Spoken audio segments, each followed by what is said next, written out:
Yeah, my name is Harikuti. I'm from Mumbai. Currently, I'm working with NCI as a product development manager, and I'm a BTech in instrumentation and a PGDM in marketing and HR from Wellingers. Okay, myself Aditya Mukherjee. I am from Kolkata, and right now I am studying BBA in entrepreneurship from Highland College. Thank you. Okay, so I guess you saw the entire video. So let me ask you some questions. So, why do you think Alibaba is different from Amazon and eBay? Because Alibaba sale is more than Amazon and eBay together. So, why do you think is it possible? Amazon and eBay.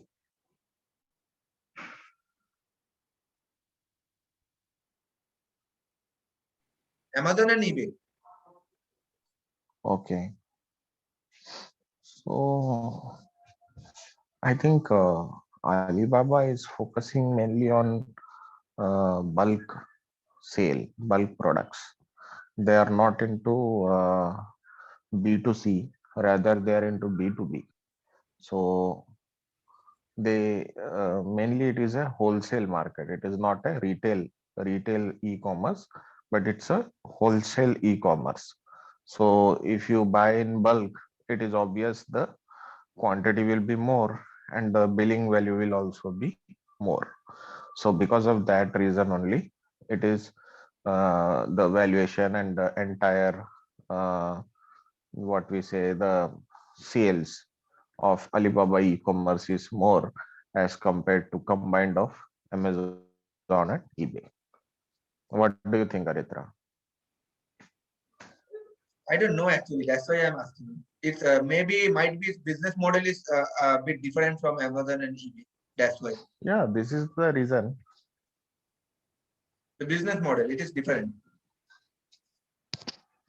Yeah, that yeah, business model is it mainly uh, it is mainly for business B2B sales, Alibaba. So it is a wholesale market, wholesale e-commerce market, like wholesale like portal wherein you can buy the goods or material in wholesale. It is not one to one, like it's not a retail store, but it's a wholesale store.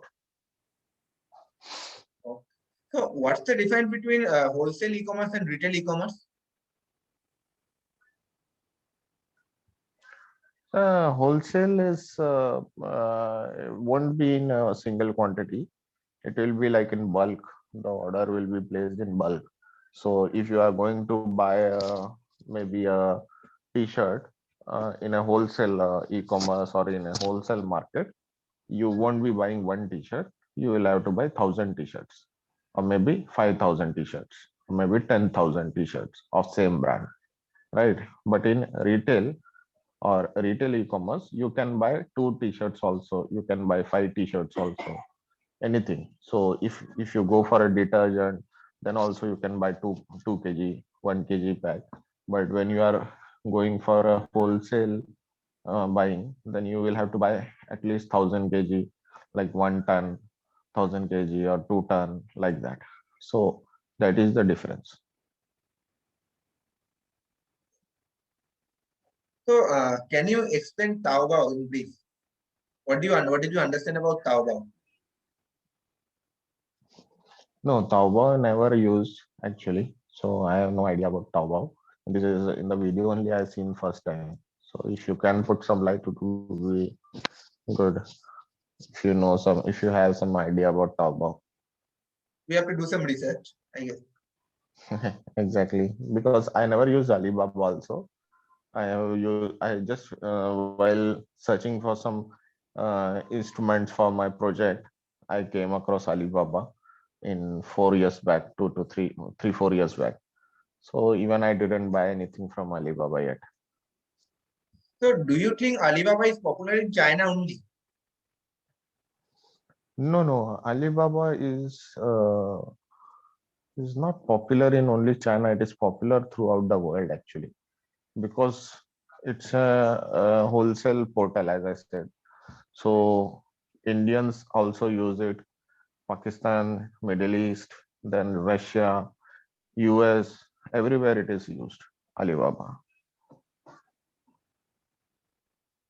But we use Amazon and Flipkart more, I guess, in comparison to Alibaba, especially India. No, that is because we are retail shopping. We are not a business person.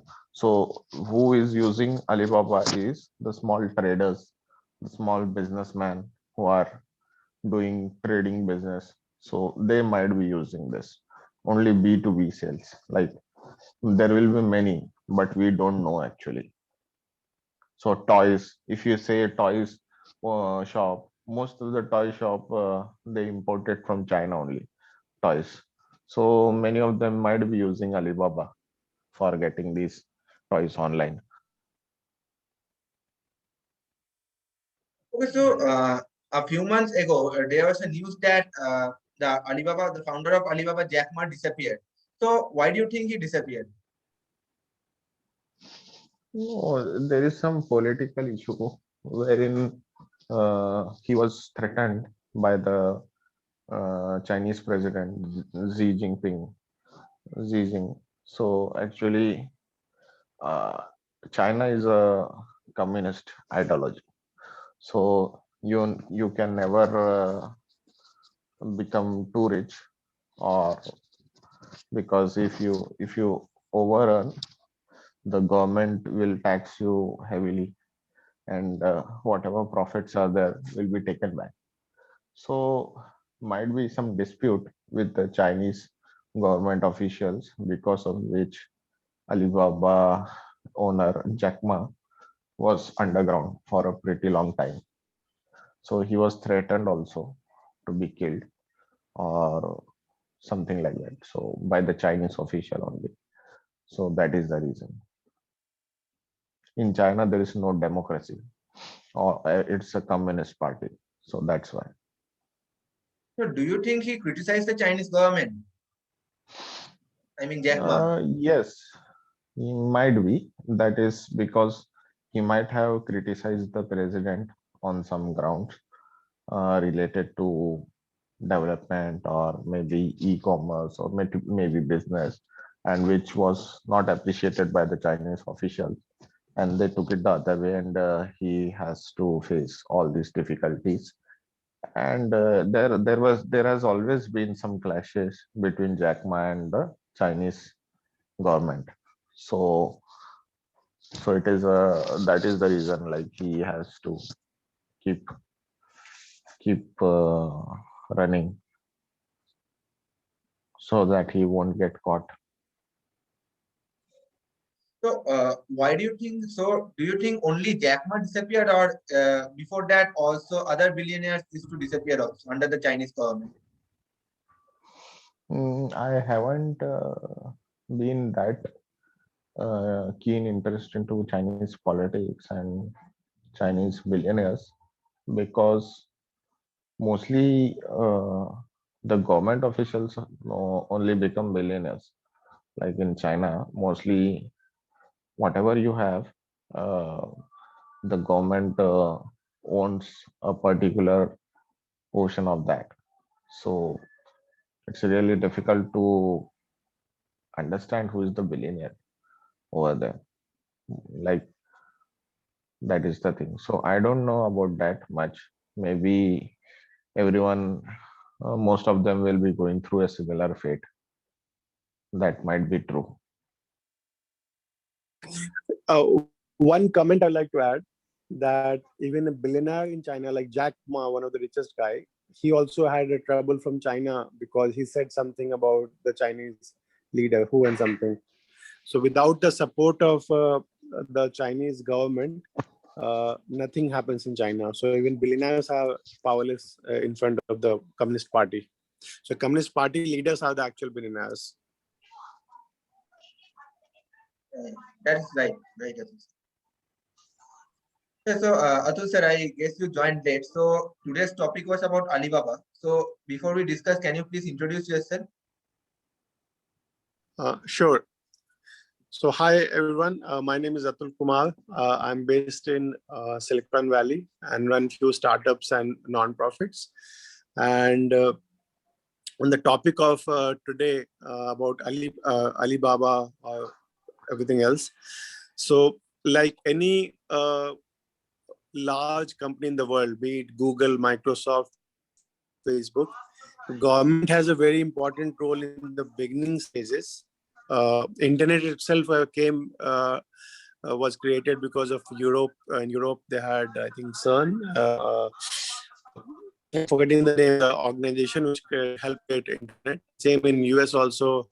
There was a It project. is AT&T, if I'm not wrong, AT&T Bell Laboratories who created. AT&T we have it in US, but there's a European agency too in Europe which had a role in creating internet. Vincent Cerf, he's in America, but there's somebody in Europe, I forgot the name. Tim Berners-Lee. Tim Berners-Lee and Vincent Cerf, these are the like the founding fathers of internet.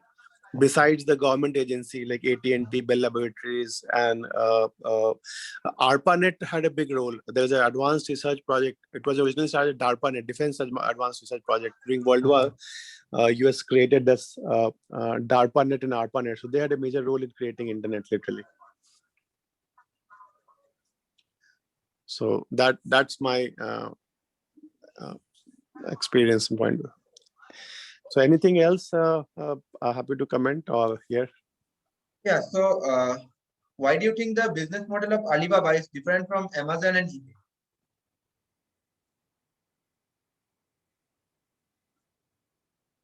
So Alibaba is a Chinese, started by Jack Ma. So Alibaba is a big conglomerate from China, started by Jack Ma. Just like there are many similar conglomerates most countries have. So Alibaba is the conglomerate by a Chinese. But Jack Ma himself, I think, actually made his fortune outside China when he came to US and other countries. So he himself has faced some problem when he said something against Chinese government. So literally they had to close some of the or downscale some of the stuff in China. So the thing about Alibaba is that they are like a conglomerate. It's like Amazon sells everything, right? From the smallest of things to big, even they may sell cars and other things. Similarly, Alibaba is the biggest e-commerce player from China, just like Amazon is the biggest e-commerce player from America. Yeah. So Amazon is from Seattle, and even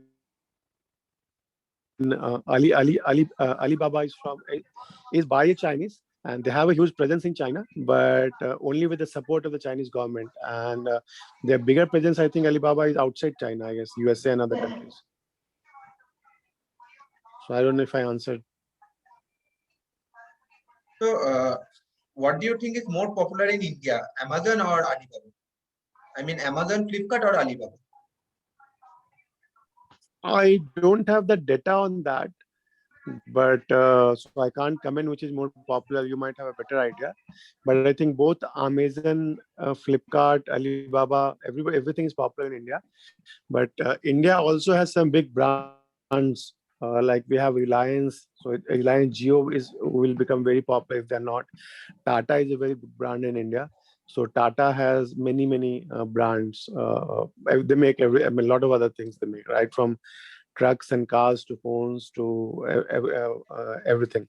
So in India, we have Tata, we have Ambani, we have Godrej. Ambani, Reliance.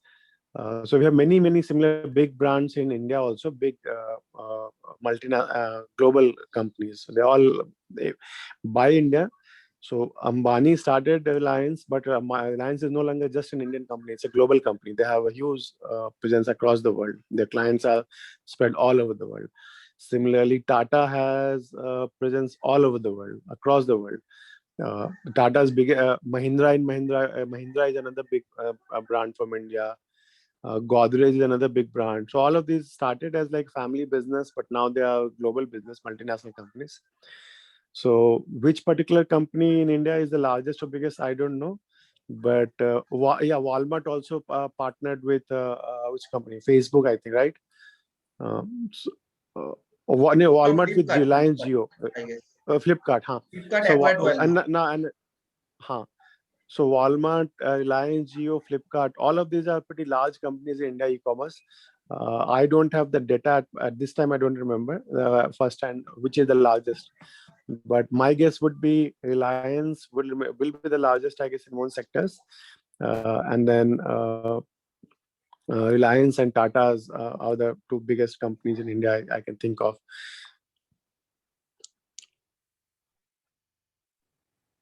Sure. Okay, so Hari sir, as you know, the founder of Alibaba, Jack Ma, he came from a very middle class background and he faced a lot of failure and struggled a lot to get to this position. So, do you think is it possible for all middle class person to become a billionaire, just like Jack Ma? Hari sir, what's your opinion about it? Yes, definitely. With consistent efforts and hard work, it is possible, like for a middle class person like Jack Ma, to become a billionaire, because it all depends on luck, and a small factor of luck will also be there, and hard work. The major chunk will be hard work and your consistency, how consistently you put on efforts.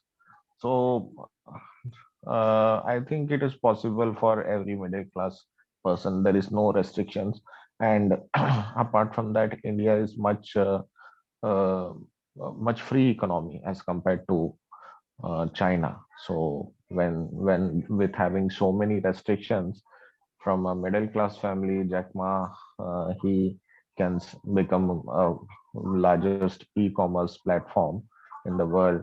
So definitely, anyone from middle class family in India or any other country can become a billionaire. So, Hari sir, you I'll give one said that, example. yeah, sure. No, just to give an example to Hariji's point, that when Infosys was started 25, 30 years back, and many employees of initial employees of Infosys, especially all the founders and all the initial employees also, maybe first 100 or something, they also become millionaire because they had equity in Infosys.